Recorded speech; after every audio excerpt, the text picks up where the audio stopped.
Good morning बच्चों। आज की इस वीडियो सेशन में हम लोग वन वर्ड सब्स्टिट्यूशन की बात करेंगे।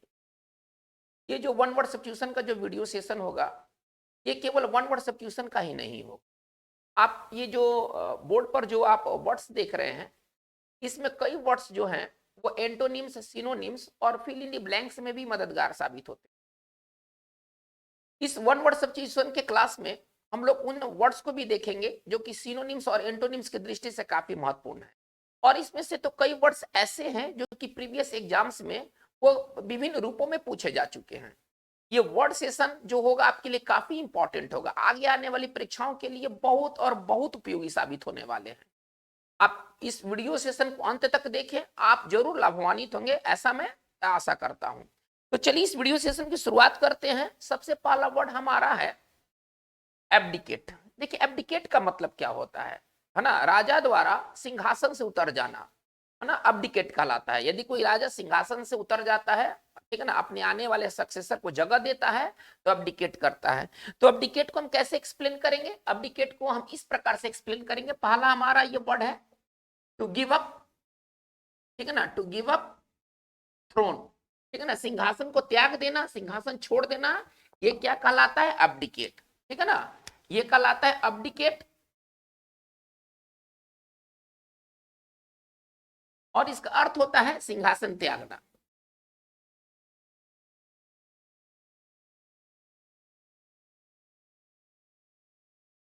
है ना, अगर कोई व्यक्ति अगर अपने पद को अगर अब्डिकेट करता है, इसका मतलब है कि उसको वो छोड़ देता है।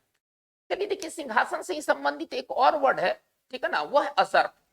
अजर्फ का मतलब क्या होता है कि आप सिंहासन या सत्ता आप हड़प लेते हैं, ठीक है ना।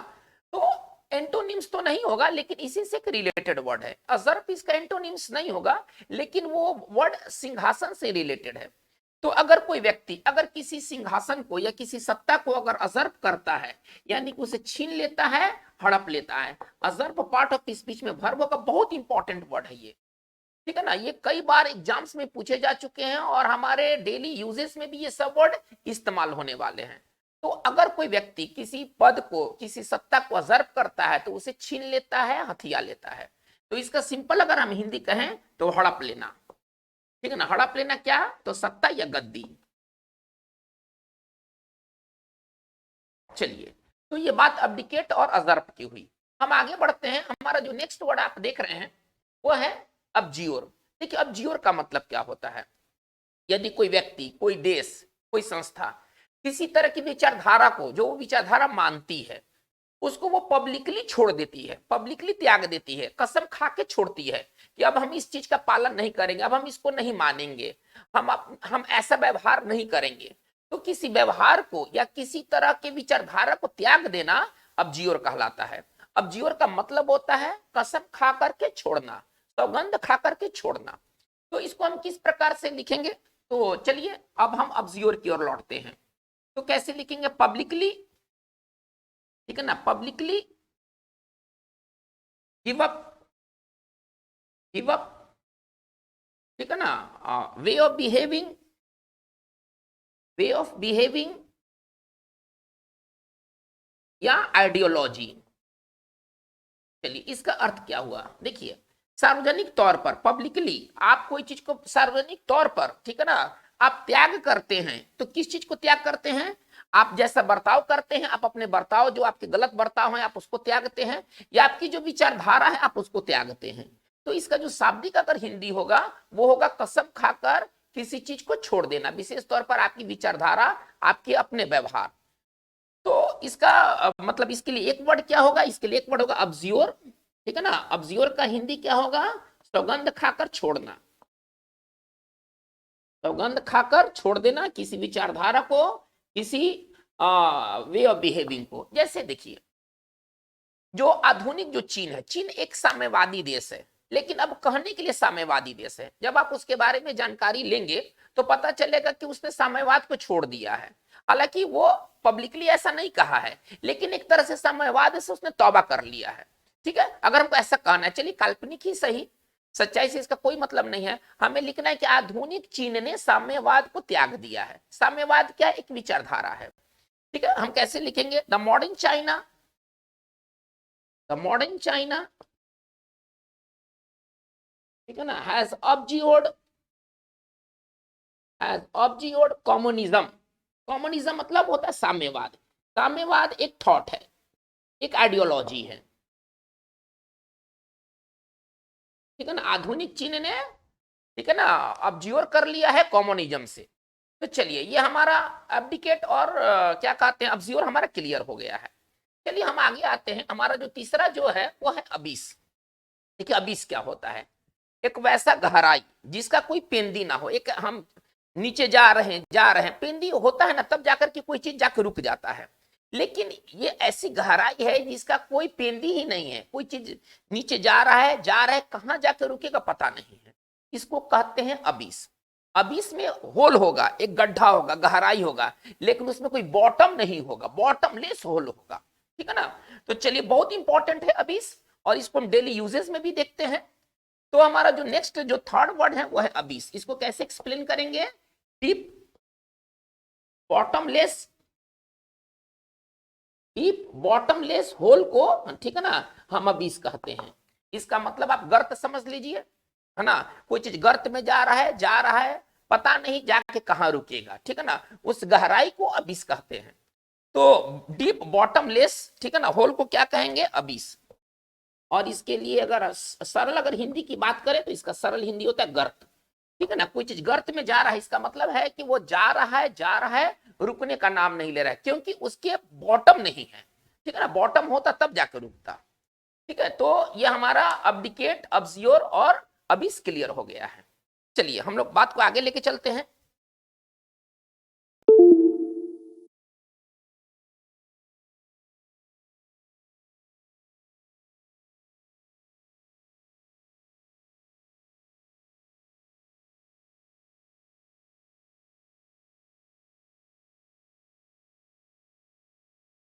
चलिए हमारा जो नेक्स्ट जो वर्ड है वो है एसेंट। एसेंट का मतलब क्या होता है, देखिए किसी शब्द के किसी सिलेबल पर जो जोर डाला जाता है, ठीक है ना, जो स्ट्रेस डाला जाता है उसको एसेंट कहते हैं, एक्सेंट, है ना। इसका उच्चारण हम कैसे करेंगे, एक्सेंट, इसको पढ़ेंगे एक्सेंट। ठीक है ना, एक्सेंट का मतलब क्या होता है कि किसी शब्द के किसी सिलेबल पर जो जोर डाला जाता है उसे एक्सेंट कहते हैं।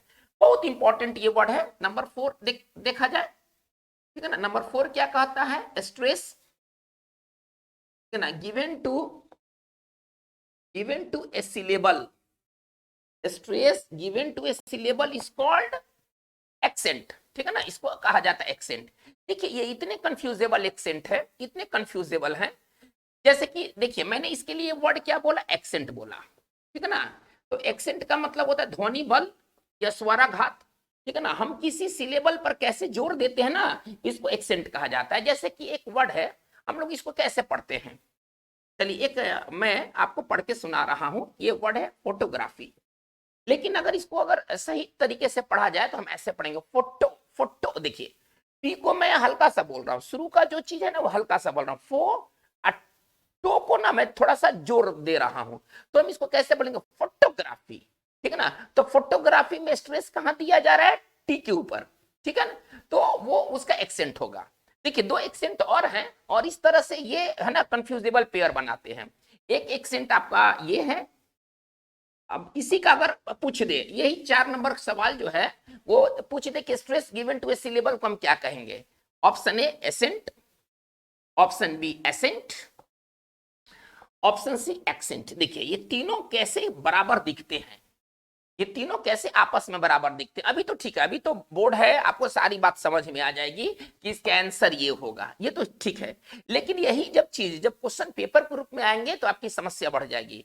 याद रख पाना किसी के लिए इतना आसान नहीं है, ये तीनों एक जैसे दिखने वाले हैं। अतः ये जो सवाल जो ऐसे जो वन वर्ड जो सवाल बनाते हैं ना, ये थोड़ा सा प्रॉब्लम क्रिएट करते हैं। ठीक है ना, तो हमें ध्यान देना है कि जो सिलेबल पर जो जोर दिया जाता है ना उसके लिए एक्सेंट है, ये दोनों नहीं है, इनके अलग अलग अर्थ है। हम इन पर बाद में बात करेंगे। तो इसका राइट आंसर हमारा ये होना चाहिए। चलिए हम लोग आगे बढ़ते हैं। तो हमारा जो नेक्स्ट वर्ड है वो है एम्बिवैलेंट। देखिए हमारा जो नेक्स्ट वर्ड है एम्बिवैलेंट। एमबी का मतलब क्या होता है, देखिए जिसमें एमबी लग गया ना, तो एमबी का मतलब होता है दोनों। अगर किसी वर्ड के अंदर अगर एमबी लग जाए, किसी वर्ड के साथ एमबी का अगर हम प्रयोग कर दे, तो उसका अर्थ होता है दो। एमबी मतलब होता है बोथ। आप ऐसा समझिए। अब यहां से इसका अर्थ हम जान सकते हैं, एम्बिवैलेंट क्या होता है। देखिए, एम्बिवैलेंट का मतलब होता है कि कोई व्यक्ति किसी व्यक्ति के प्रति अच्छा भी भाव रखता है और बुरा भी भाव रखता है, दोनों तरह का भाव रखता है वो, ठीक है ना। ये व्यक्ति किसी के बारे में दोनों तरह का भाव रखता है, तो वो व्यक्ति एम्बिवैलेंट होगा, ठीक है ना। तो एम्बिवैलेंट को कैसे एक्सप्लेन करेंगे, शोइंग, ठीक है ना, both good and bad feelings, ठीक है ना, अबाउट अ पर्सन और थिंग। थोड़ा सा इसको थोड़ा सा ध्यान दिया जाए। इसमें क्या होता है एम्बिवैलेंट में, कि आप अच्छे भी भाव दिखलाते हैं और आप बुरे भी भाव दिखलाते हैं, दोनों तरह के भाव आप में हैं किसी व्यक्ति के प्रति, किसी चीज के प्रति, इसको एम्बिवैलेंट कहते हैं, ठीक है ना। तो एम्बिवैलेंट कौन से लोग होंगे, जो अच्छे भी विचार रखे और गलत भी विचार रखे, ठीक है ना। इसके लिए एक वर्ड उभय है ना, उभय मतलब होता है दोनों, उभयमुख। ये व्यक्ति उभयमुख होते हैं जो कि किसी व्यक्ति के प्रति अच्छे और बुरे दोनों तरह के विचार रखते हैं। चलिए, तो ये एम्बिवैलेंट हमारा क्लियर हो गया है। चलिए हम आगे की ओर बढ़ते हैं। हमारा नेक्स्ट वर्ड एम्बिगुअस। देखिए, एम्बी इसमें भी है, एम्बिगुअस में भी एम्बी है।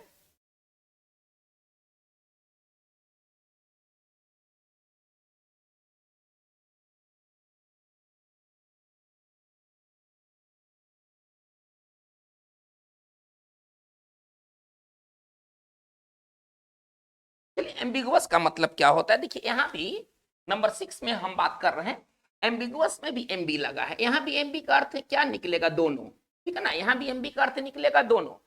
तो यदि कोई चीज एम्बिगुअस है, यानी कि इसका मतलब है कि हम उसको एक से ज्यादा तरीके से इंटरप्रेट कर सकते हैं, वो चीज एक से ज्यादा अर्थ देता है, ठीक है ना। हमने ऐसी कोई बात कहा, जैसे मुझसे किसी ने मदद मांगा, ठीक है ना, कि आप मदद दीजिए।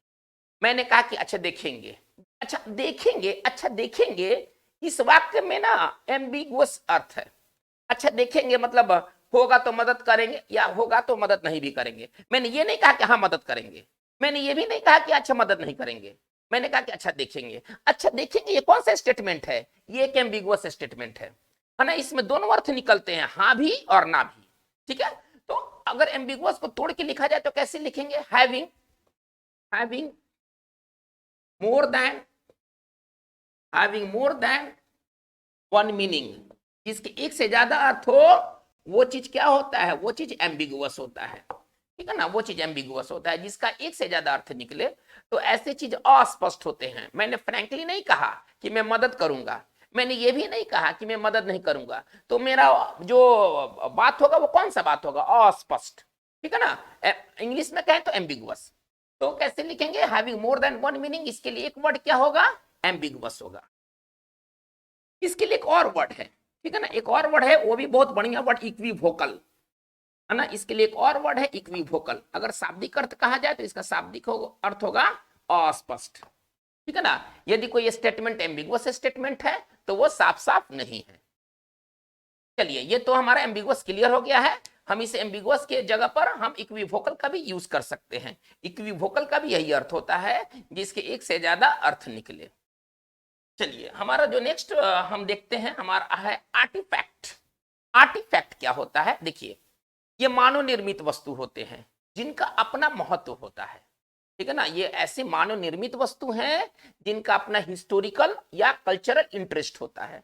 तो चलिए इसको कैसे लिखेंगे, नंबर 7 की ओर आते हैं, ठीक है ना। मैन मेड ऑब्जेक्ट, ये मानव निर्मित ऑब्जेक्ट होंगे, ठीक है ना। मैन मेड ऑब्जेक्ट्स, है ना, दैट हैव हिस्टोरिकल हिस्टोरिकल और कल्चरल इंटरेस्ट, ठीक है ना, दैट हैव हिस्टोरिकल और कल्चरल इंटरेस्ट। बहुत सारे ऐसे मानव निर्मित वस्तु हैं, ठीक है ना, जिसके अपने महत्व हैं, ठीक है ना। तो इसको सिंपल भाषा में कहा जाए तो इसके लिए हम एक वर्ड क्या लिख सकते हैं, आर्टिफैक्ट, ठीक है ना। और अगर हिंदी कहा जाए तो हम इसको लिख सकते हैं मानवीय, है ना, मानवीय कलाकृति, मानवीय कलाकृति। आर्टिफैक्ट वो चीज होते हैं जिसका अपना हिस्टोरिकल अथवा कल्चरल महत्व हो। चलिए ये तो आर्टिफैक्ट क्लियर है। अब हम आगे बढ़ते हैं, हमारा अगला वर्ड ऑटोप्सी। देखिए ऑटोप्सी क्या होता है, कोई व्यक्ति का जब देहांत हो जाता है तो फिर उसका ना 100 का परीक्षण किया जाता है कि ये व्यक्ति के मरने का कारण पता लगाया जाता है, इसको ऑटोप्सी कहते हैं। और बोलचाल की भाषा में जो कॉमन वर्ड है उसको कहते हैं पोस्टमार्टम। लेकिन इसके लिए जो फैंटास्टिक वर्ड है ना वो है ऑटोप्सी। ऑटोप्सी में क्या होता है, मृत व्यक्ति के ना शरीर का जांच होता है। जांच किस लिए किया जाता है, मरने के कारण का पता लगाया जाता है, ठीक है ना। तो इसको हम कैसे तोड़ के लिखेंगे, examination of a dead body, ठीक है ना, examination of a dead body. और इसके लिए एक वर्ड हमारे पास क्या है, ऑटोप्सी। इसके लिए एक वर्ड है ऑटोप्सी, ऑटोप्सी भी कह सकते हैं। एक दूसरा वर्ड है पोस्टमार्टम, एक दूसरा वर्ड है पोस्टमार्टम, ठीक है ना। तो 100 का जो परीक्षण होता है वो ऑटोप्सी कहलाता है, ठीक है ना। चलिए अब हम बात को हम लोग आगे लेके चलते हैं। तो इसका अगर सिंपल अगर हिंदी कहा जाए तो इसका हम कह सकते हैं 100 परीक्षण। 100 का मतलब लाश होता है, ठीक है ना, 100 परीक्षण।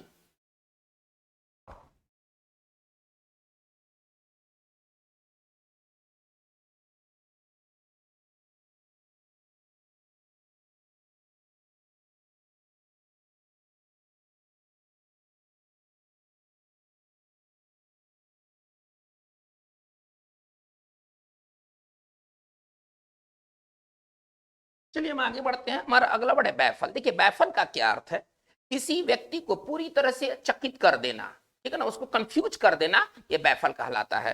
बैफल को कैसे हम एक्सप्लेन करके लिखेंगे, बैफल बहुत इंपॉर्टेंट वर्ड। देखिए ये ऐसे वर्ड्स हैं कि ये केवल वन वर्ड तक सीमित नहीं है, ठीक है। हम लोग इसे वन वर्ड के रूप में पढ़ाई कर रहे हैं, लेकिन आप देखिएगा कि इनसे fill in the blanks, cloze test, कई तरह के इनसे सवाल मतलब हल हो सकते हैं। अगर आपका वर्ड पावर अच्छा है तो आप बहुत कुछ कर सकते हैं। ये बात केवल वन वर्ड सब्स्टिट्यूशन तक सीमित नहीं है। चलिए तो देखते हैं बैफल, हमारा नंबर 9 है बैफल। कैसे इसको लिखेंगे, to confuse a person completely, to confuse a person completely, ठीक है ना। इसके लिए एक वर्ड है बैफल है, इसके लिए एक जो वर्ड है वो बैफल है। और इसका हिंदी होता है चकित करना, चकरा देना, उलझा देना। चकित करना या हम कह सकते हैं उलझा देना। अगर आप किसी को बैफल करते हैं, आप उसे चकित करते हैं, आप उसे उलझा देते हैं। चलिए हम लोग आते हैं बैलड। नेक्स्ट हमारा जो वर्ड है वो है बैलड। देखिए बैलड का क्या अर्थ होता है, एक वैसा गीत जो कहानी कहे, मतलब गीत में ही कहानी वाली बातें हैं। कोई व्यक्ति कहानी कहता है लेकिन गीत गा करके कहानी कहता है, ठीक है ना, उसको कहते हैं बैलड। तो हम कैसे लिखेंगे, ए सॉन्ग, ए सॉन्ग एक ऐसा गीत होगा, ठीक है ना, वो पोएम भी हो सकता है, कविता होगा, that tells a story, that tells a story, एक वैसा सॉन्ग जो कहानी कहे, ठीक है ना, तो वो से कहते हैं बैलड। इसके लिए एक वर्ड क्या होगा, बैलड होगा। तो अगर हिंदी कहे तो इसको हम लिख सकते हैं काव्यात्मक गीत, ठीक है ना, ये जो काव्यात्मक गीत होगा ये बैलड होगा। चलिए हम लोग बात को आगे बढ़ाते हैं, हमारा जो बहुत इंपॉर्टेंट वर्ड है बनाना रिपब्लिक। देखिए बनाना रिपब्लिक वैसे देश होते हैं, ये बहुत गरीब देश होते हैं, और ये जो होते हैं ना, ये विदेश से या दूसरे देशों के पैसे पर ये निर्भर करते हैं। जो दूसरे देशों पर निर्भर करे, वैसा गरीब देश जो दूसरे देश पर निर्भर करे, वो कहलाता है बनाना रिपब्लिक। चलिए भारत के अगर पड़ोसी देश के बारे में कहें तो नेपाल, भूटान, ये ऐसे दो गरीब मुल्क हैं जो कि अपने आप को अस्तित्व में रखने के लिए ये किसी दूसरे देश पर निर्भर रहते हैं। भूटान की बहुत सारी परियोजनाएं भारत सरकार चलाता है, नेपाल की बहुत हद तक मदद भारत करता है। तो ये जो दोनों देश हैं, मैं सॉरी, भूटान और नेपाल, ये बनाना रिपब्लिक है। बनाना रिपब्लिक एक पुअर कंट्री होगा जो कि फॉरेन मनी पर निर्भर करेगा। नेपाल और भूटान अभी आपके दो जीवंत उदाहरण है। कैसे लिखेंगे इसको, a very poor country, a poor country, ठीक है ना, ये गरीब देश होगा, that depends on, that depends on foreign money, that depends on foreign money, ये कहलाता है, अगर इसको संक्षेप में कहें तो बनाना रिपब्लिक। ठीक है ना, ये आश्रित देश होते हैं, ठीक है ना, इनके पास अपना कुछ है नहीं, ये कहलाते हैं बनाना रिपब्लिक। तो बहुत ही कमजोर जो देश है और निर्धन देश है वो बनाना रिपब्लिक कहलाते हैं। चलिए हम आगे बढ़ते हैं। बेवरेज, देखिए बेवरेज क्या होता है, किसी भी तरह का ड्रिंक जिसमें पानी शामिल नहीं हो, है ना, वो बेवरेज कहलाता है। आपके जितने भी ठंडे कोल्ड ड्रिंक हैं, ठीक है ना, कोका कोला है या थम्स अप है, ये सब क्या कहलाता है, ये सब बेवरेज के अंतर्गत आता है। बेवरेज का मतलब होगा कि किसी प्रकार का ड्रिंक जिसमें कि पानी शामिल नहीं हो, माइनस वाटर, ठीक है ना। इसको कैसे तोड़ के लिखेंगे, any kind of drink, any kind of drink, ठीक है ना, with exception of water, with exception of water, जिसमें पानी शामिल नहीं है, पानी को छोड़ करके ये क्या कहलाते हैं, ये कहलाते हैं बेवरेज, ठीक है ना। इनके लिए एक वर्ड है बेवरेज, और इसको अगर हिंदी में कहें तो पेय पदार्थ, ठीक है ना, पेय पदार्थ में पानी नहीं शामिल होता है। चलिए, तो ये बेवरेज बहुत इंपॉर्टेंट वर्ड है। चलिए हम आगे चलते हैं, हमारा जो नेक्स्ट है ना वो 30 नंबर में है, वो ब्लेस्फेमी। देखते हैं ब्लेस्फेमी क्या होता है।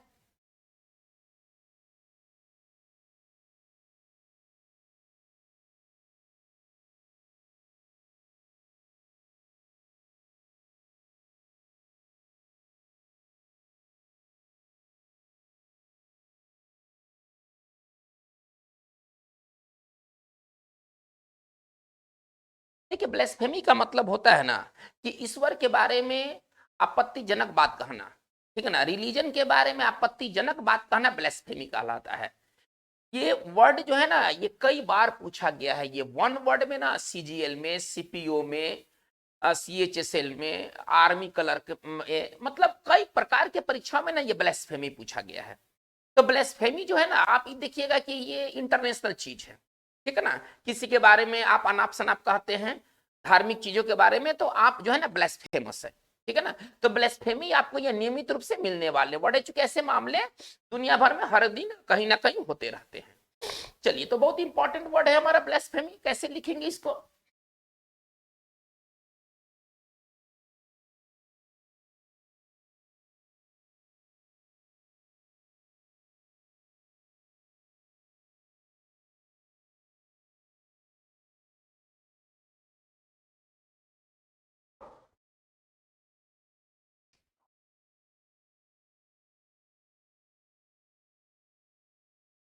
चलिए क्या कहा गया है, देखिए तो कंटेम्पचुअस टॉक, कंटेम्पचुअस का मतलब होता है निंदाजनक, निंदाजनक बात, ठीक है ना।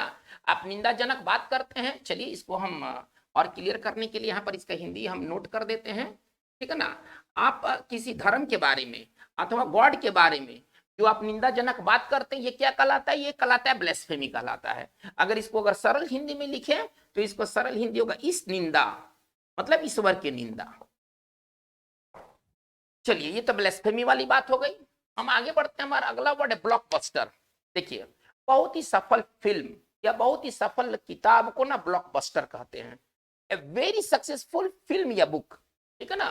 चलिए नंबर हम लोग आते हैं 14 में, blockbuster, a very successful, a very successful film या बुक को क्या कहते हैं, ब्लॉकबस्टर कहते हैं, ठीक है ना। इसे क्या कहते हैं, ब्लॉक बस्टर। तो इसका हिंदी क्या होगा, प्रभावशाली, ठीक है ना, फिल्म या किताब। चलिए हम आगे बात को लेके चलते हैं, हमारा अगला वर्ड है बुर्जुआ। इसका देखिए ये थोड़ा सा फ्रेंच वर्ड है, इसका उच्चारण हम अलग से करेंगे, ठीक है ना। लिखा कुछ और है, ये लिखा कुछ और गया है, लेकिन हम इसको पढ़ेंगे, क्या पढ़ेंगे, इसको पढ़ेंगे बुर्जुआ। इसका जो उच्चारण होगा वो होगा बुर्जुआ, ठीक है ना। देखिए बुर्जुआ का संबंध है ना वो समाज के मध्यम वर्ग से, मिडिल क्लास से है। अगर कोई चीज जो मिडिल क्लास से रिलेटेड है वो बुर्जुआ कहलाता है। तो हमारा जो नेक्स्ट वर्ड है वो है बुर्जुआ। इसको कैसे तोड़ के लिखेंगे, connected with, connected with the middle classes, connected with the middle classes. चलिए जो मध्य वर्ग से संबंधित है वो बुर्जुआ कहलाता है,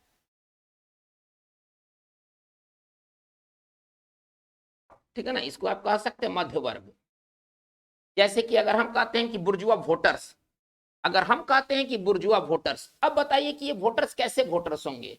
ये मिडिल क्लास वोटर्स होंगे, ठीक है ना, और ये पूरे शासन को ना प्रभावित करते हैं, क्योंकि जनसंख्या का एक बड़ा भाग क्या है? बुर्जुआ है। जनसंख्या का एक बड़ा भाग क्या है? बुर्जुआ है। और सभी दलों का क्या निशाना होता है? क्या उनका आई किस पर आई होता है? तो बुर्जुआ वोटर्स पर। जो मिडिल क्लास वोटर्स होते हैं वो मतलब कि गवर्नेंस को बहुत ज्यादा प्रभावित करते हैं। तो चलिए, अगर कोई चीज अगर बुर्जुआ है तो उसका संबंध किससे है? मध्य वर्ग से। चलिए हम लोग बात को आगे लेके चलते हैं।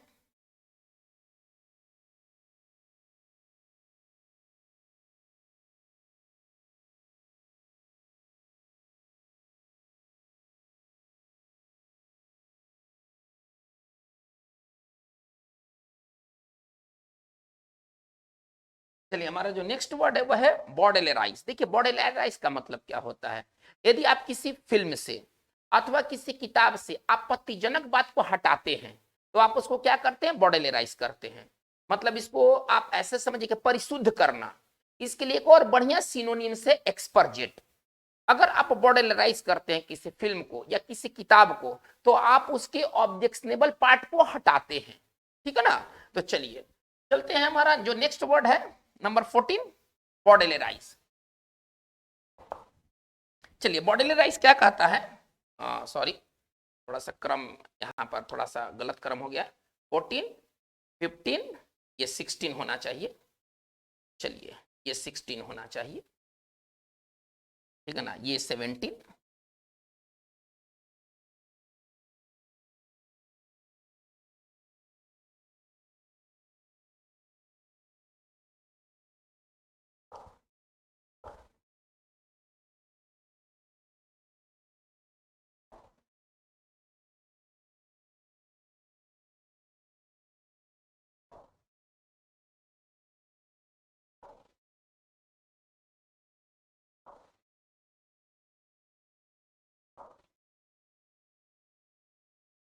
चलिए चलिए हम नंबर 14 पर बात करते हैं इस बार। हमारा जो नेक्स्ट वर्ड है वो, सॉरी, वो 15 था, वो 14 नहीं, 16 है वो, सॉरी। थोड़ा सा क्रम जो था ना वो थोड़ा सा गलत नोट हो गया था। चलिए, अब इसको सुधार लेते हैं। चलिए, बॉर्डलेराइज क्या होता है? देखिए, किसी किताब से अथवा किसी फिल्म से आपत्तिजनक बात हटाना बॉर्डलेराइज होता है। कैसे इसको लिखेंगे? टू रिमूव, टू रिमूव, ठीक है ना, टॉकिंग पार्ट, टॉकिंग पार्ट, ठीक है ना, फ्रॉम अ फिल्म या बुक, ठीक है ना। इसके लिए एक वर्ड क्या है? तो इसके लिए एक वर्ड है बॉर्डलेराइज, इसके लिए एक वर्ड है बॉर्डलेराइज, और इसके लिए दूसरा जो वर्ड हो सकता है वो हो सकता है एक्सपर्जेट, ठीक है ना। इन दोनों का मतलब होता है परिशुद्ध करना किसी किताब को या तो किसी फिल्म को। किसी किताब या किसी फिल्म से जो आपत्तिजनक बात हटाई जाती है वो बॉर्डलेराइज कहलाता है, ठीक है ना। तो इसको अगर हम सिंपल अगर हिंदी लिखें तो इसका हिंदी होता है परिशुद्ध करना, ठीक है ना, मतलब उसको शुद्ध करना। अगर आप परिशुद्ध करना नहीं समझ में आता है तो आप उसको शुद्ध करना समझिए। चलिए, ये तो बॉर्डलेराइज हमारा क्लियर है। नंबर आते हैं बुस्ट। देखिए, बुस्ट क्या होता है? जो आदि प्रतिमा होता है जिसमें कि हेड रहेगा, व्यक्ति का हेड रहेगा, चेस्ट रहेगा और शोल्डर रहेगा, इतना जो प्रतिमा होता है ना, ये कहलाता है बुस्ट कहलाता है, ठीक है ना। तो बुस्ट को हम कैसे एक्सप्लेन करेंगे? ठीक है ना, इसको कहेंगे, ठीक है ना, वो हो सकता है मॉडल। मॉडल का मतलब नमूना, मूर्ति, आप कोई कुछ भी कर सकते हैं। A model of a person, a person's head, shoulders, ठीक है ना, एंड चेस्ट। चलिए, एक कोई मॉडल होगा, कोई नमूना होगा, मूर्ति आप उसको कह लीजिए, नमूना कह लीजिए, जिसमें व्यक्ति का क्या होता है? हेड होता है, शोल्डर्स होता है, कंधा होता है और चेस्ट सीना होता है। केवल इतना प्रतिमा रहेगा ना, इसको कहते हैं हम बुस्ट कहते हैं। इसका जो नॉर्मल जो एक वर्ड होगा वो बुस्ट होगा, और इसके लिए हिंदी क्या होगा? आधी प्रतिमा, ठीक है ना। किसी व्यक्ति की आधी प्रतिमा को हम लोग बुस्ट कहते हैं। चलिए, नेक्स्ट हम लोग बढ़ते हैं, नंबर है कैश। इसको पढ़ेंगे कैश, ठीक है ना। देखिए, कैश क्या होता है? छिपाया गया हथियार, गोला बारूद को ना कैश कहते हैं, ठीक है ना। इसका जो उच्चारण करेंगे वो कैश करेंगे, इसका उच्चारण जो करेंगे वो कैश करेंगे, हालांकि थोड़ा सा लिखावट कुछ और है। तो कैश का मतलब क्या होता है कि छिपाया हुआ, ठीक है ना, आर्म्स वीपन्स को ना कैश कहते हैं। चलिए इसको हम किस प्रकार से लिखेंगे, हिडन, ठीक है ना, हिडन वीपन्स आर्म्स, ठीक है ना, आपको कैश कहते हैं, छिपाया हुआ हथियार। इसके लिए एक वर्ड क्या हो जाएगा, कैश हो जाएगा।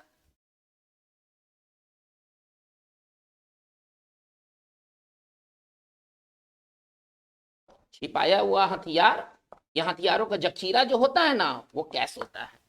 चलिए हम लोग आगे बात को लेके चलते हैं। हमारा अगला वर्ड है कैप्शन। कैप्शन बहुत इंपॉर्टेंट वर्ड है कैप्शन। थोड़ा कैप्शन को देखा जाए।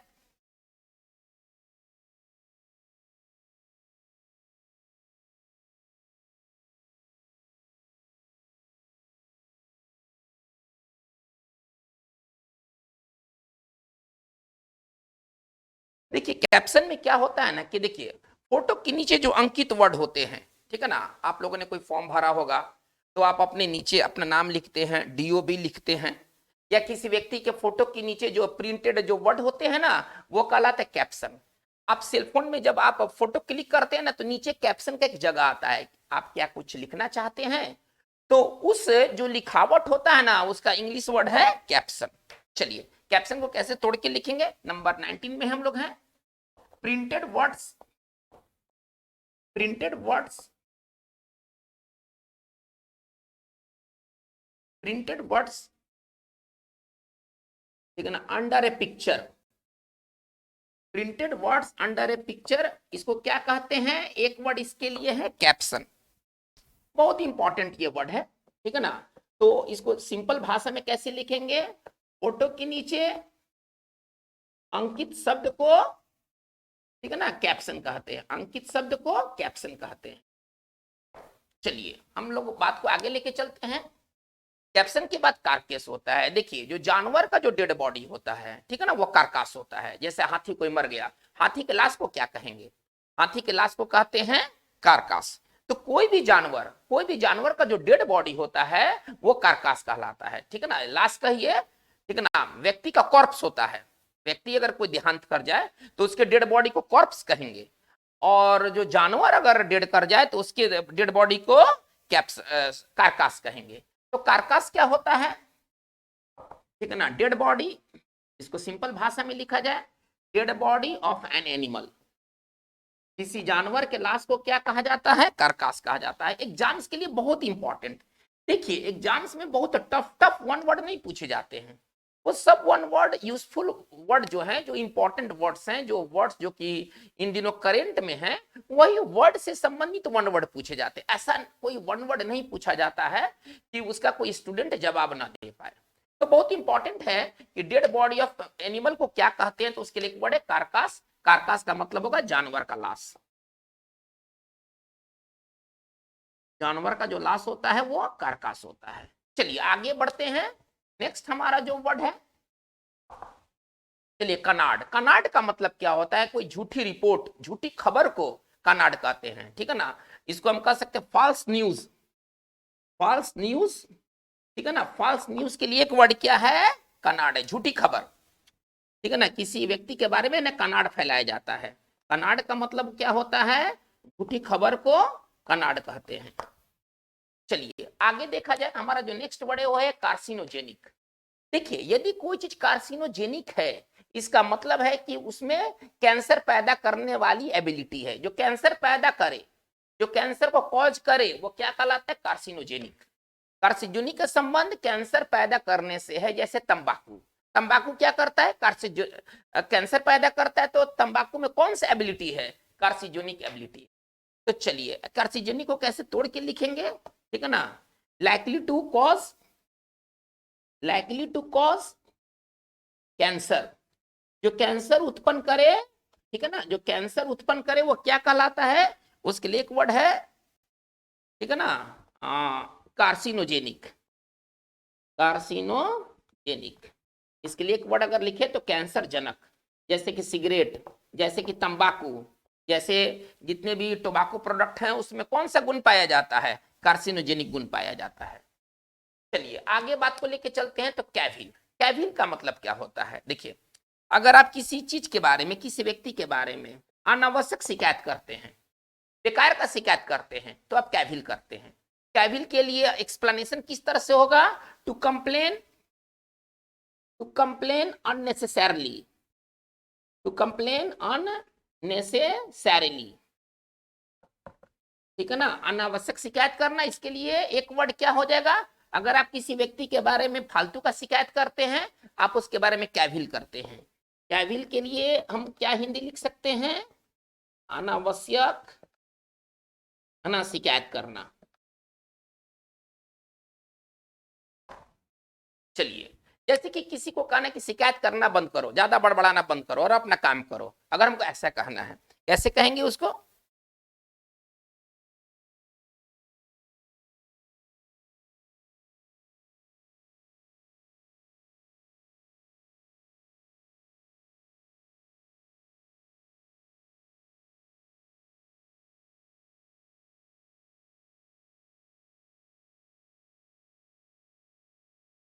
चलिए, शिकायत करना बंद करो और अपना काम करो, हम ऐसा किसी को कहना है, हम उसको इस प्रकार से कहेंगे, स्टॉप कैविलिंग, ठीक है ना, एंड माइंड योर बिजनेस, इसका मतलब है कि शिकायत करना बंद करो और अपना काम पर ध्यान दो, ठीक है ना, एंड माइंड योर बिजनेस। चलिए, क्रॉनिक क्या होता है? बहुत इंपॉर्टेंट, ये बहुत ही सुपर इंपॉर्टेंट ये वर्ड है क्रॉनिक। देखिए, यदि कोई बीमारी जिसको इलाज करना कठिन हो जाए, वो बहुत पुरानी बीमारी है, तो वो बीमारी कौन सी बीमारी होती है? वो क्रॉनिक होती है, ठीक है ना। यदि कोई बीमारी क्रॉनिक बीमारी है, इसका मतलब है कि वो अब बीमारी जो है वो एक तरह से डिफिकल्ट टू क्योर होगा, जिसे इलाज करना बहुत मुश्किल हो जाएगा। जैसे कि हमें कहना पुराना कब्ज, पुरानी खांसी, अब ये कौन सी जो रोग पुराना हो जाए ना, वो बहुत मुश्किल से ठीक होते हैं। तो इसके लिए हम एक्सप्लेनेशन कैसे लिखेंगे? ठीक है ना, डिफिकल्ट टू क्योर। हमारा जो नेक्स्ट वर्ड है वो है 24 नंबर। चलिए, difficult to cure,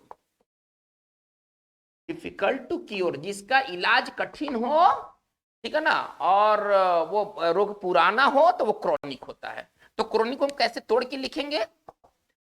difficult to cure को कैसे तोड़ के लिखेंगे? तो वो क्रॉनिक इसका एक शब्द हो जाएगा, और इसको कैसे लिखेंगे? पुराना एवं ला इलाज। अब ये बहुत मुश्किल हो जाता है इनका इलाज। जैसे कि पुरानी खांसी, तो पुरानी खांसी के लिए क्या लिखेंगे? क्रोनिक कफ, ठीक है ना। हमको कहना है कि पुराना कब्ज, पुराना कब्ज के लिए वर्ड क्या होगा? है ना, क्रोनिक कॉन्स्टिपेशन, कॉन्स्टिपेशन, कॉन्स्टिपेशन, ठीक है ना। कोई व्यक्ति अगर क्रोनिक कॉन्स्टिपेशन का शिकार है, यानी कि वो पुराना कब्ज का शिकार है। चलिए, बात को हम लोग आगे लेके चलते हैं। हमारा अगला वर्ड है कमोडिटी। देखिए, कमोडिटी कैसा वस्तु होता है? कमोडिटी वैसे वस्तु होते हैं जिनका अंतरराष्ट्रीय व्यापार होता है, ठीक है ना। कमोडिटी उन वस्तुओं को कहते हैं जिनका व्यापार होता है। आप ऐसा समझिए, पहले के समय में आदमी को भी खरीदा बेचा जाता था, तो व्यक्ति भी क्या होता था? एक कमोडिटी के रूप में इस्तेमाल होता था। आज भी बहुत सारे देशों में ना गुलामों को खरीदा बेचा जाता है, तो वहां पर गुलाम का प्रयोग किस रूप में होता है? एज ए कमोडिटी, ठीक है ना। तो हम इसको कैसे लिखेंगे? तोड़ के लिखना होगा, तो कैसे लिखेंगे? एन आर्टिकल ऑफ ट्रेड, ठीक है ना, एन आर्टिकल ऑफ ट्रेड। और इसके लिए एक वर्ड जो होगा वो कमोडिटी होगा। वैसा वस्तु जिसका हम व्यापार करते हैं, वो कमोडिटी की श्रेणी में आता है, ठीक है ना, वो कमोडिटी की श्रेणी में आता है। इसका हिंदी होता है वस्तु, वस्तु, लेकिन कौन सा वस्तु? ठीक है ना, वैसा वस्तु जिसका व्यापार होता हो, ठीक है ना, तो वो कमोडिटी के श्रेणी में आता है। वो व्यक्ति भी हो सकता है, जैसे कि पहले के समय में क्या था, मध्यकालीन समय में क्या था? गुलामों को खरीदा बेचा जाता था, तो मैन का जो यूज किस रूप में होता था उस समय? As a commodity. चलिए, हम लोग आगे बात को लेके चलते हैं।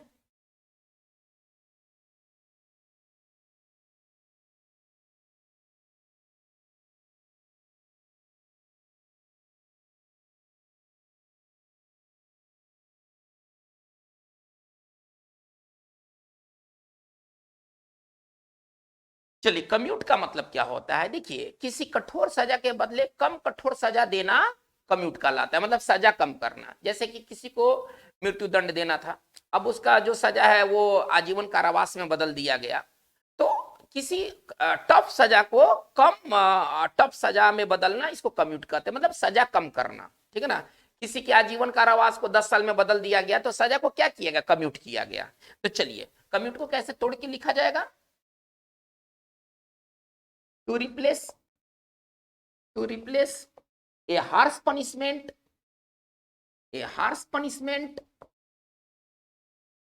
with a less harsh punishment, मतलब कि एक कम कठोर सजा के रूप में बदल देना क्या कहलाता है, कम्यूट। कम्यूट का मतलब होता है सजा में कमी लाना। कम्यूट का अर्थ हो जाएगा सजा कम करना।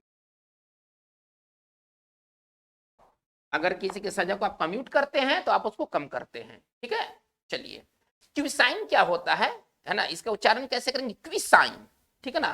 क्विसाइन का मतलब क्या होता है कि जो भोजन बनाने की जो कला होती है ना, वो से क्विसाइन कहते हैं, ठीक है ना।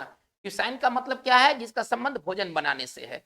तो स्टाइल ऑफ कुकिंग आप इसको ऐसे समझिए, स्टाइल ऑफ कुकिंग, ठीक है ना। स्टाइल ऑफ कुकिंग को क्या कहते हैं, क्विसाइन।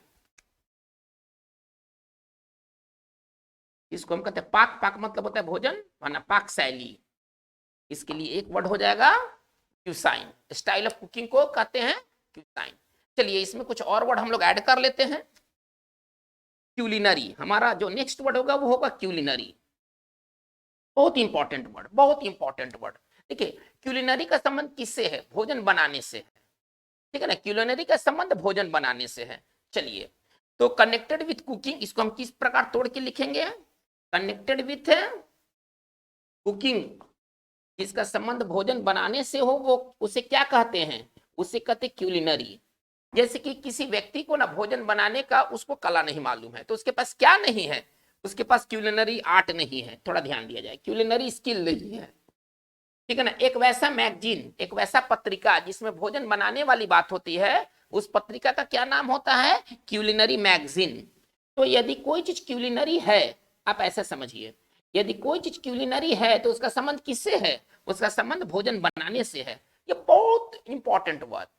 तो चलिए क्यूलिनरी को कैसे तोड़ के लिखेंगे, कनेक्टेड विथ कुकिंग, इसके लिए एक वर्ड हो जाएगा क्यूलिनरी, इसके लिए एक वर्ड हो जाएगा क्यूलिनरी। और इसको हम ऐसे समझेंगे, भोजन बनाने से संबंधित, ठीक है ना। यदि कोई चीज यदि भोजन बनाने से संबंधित है तो वो क्यूलिनरी है। जैसे कि कोई महिला क्यूलिनरी क्लास करती है, इसका मतलब है कि महिला क्या सीखती है, तो महिला कुकिंग सीखती है।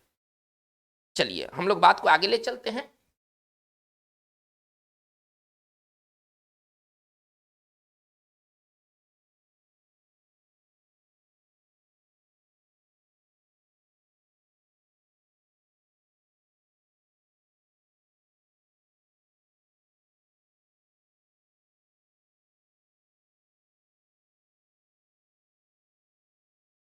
चलिए हमारा जो नेक्स्ट वर्ड है वो है ना डी डे। एक देखते हैं डी डे क्या होता है। चलिए देखिए डी डे एक बहुत अच्छा वर्ड है। इसका संबंध जो है ना वो द्वितीय विश्व युद्ध, जब नारमंडी जगह का नाम है, जब नारमंडी में मित्र देश की सेना जब उतरी थी जर्मनी के खिलाफ, उस दिन को कहा गया था डी डे। मतलब कि बहुत ही इंपॉर्टेंट डे। अब इसका इंग्लिश में इस्तेमाल कैसे होता है, बहुत ही इंपॉर्टेंट डे को कहते हैं डी डे। जैसे कि किसी के लाइफ में कोई आईएएस बना, तो आईएएस जिस दिन उसका रिजल्ट आया उसके लिए वो क्या था, उसके लिए वो डी डे था। यानी कि बहुत ही ऐतिहासिक दिन, बहुत ही महत्वपूर्ण दिन को डी डे कहते हैं। भारत के संदर्भ में 15 अगस्त 1947 क्या था, डी डे था। तो मतलब ये डी डे का संबंध जो है ना वो सेकेंड वर्ल्ड वार से है, ठीक है ना। लेकिन अब इसका इंग्लिश में फ्रीक्वेंटली इस्तेमाल होता है। तो चलिए कैसे लिखेंगे, very important day, very important या सिग्निफिकेंट डे को डी डे कहा जाता है।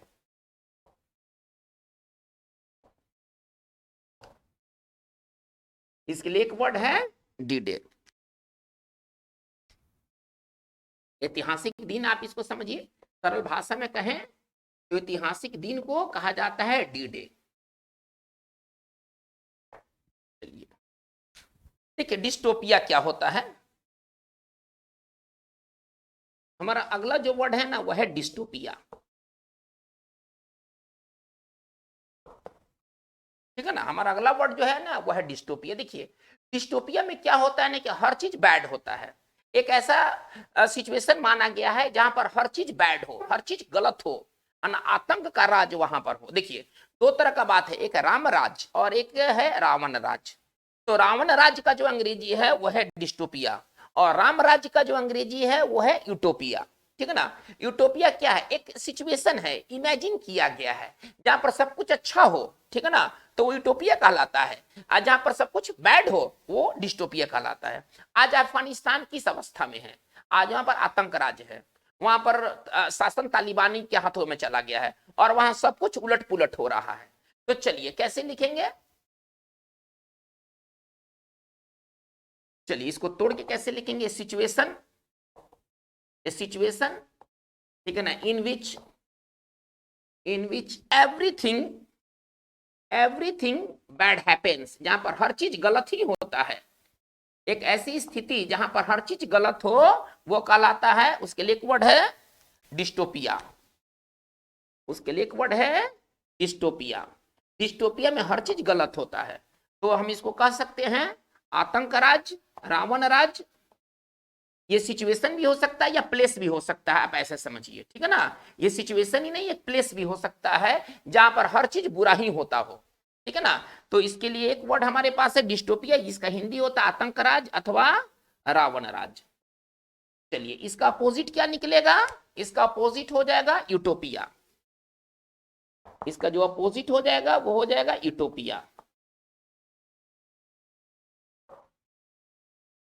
चलिए तो बच्चों आज का हमारा ये वन वर्ड सब्स्टिट्यूशन इतना रहा।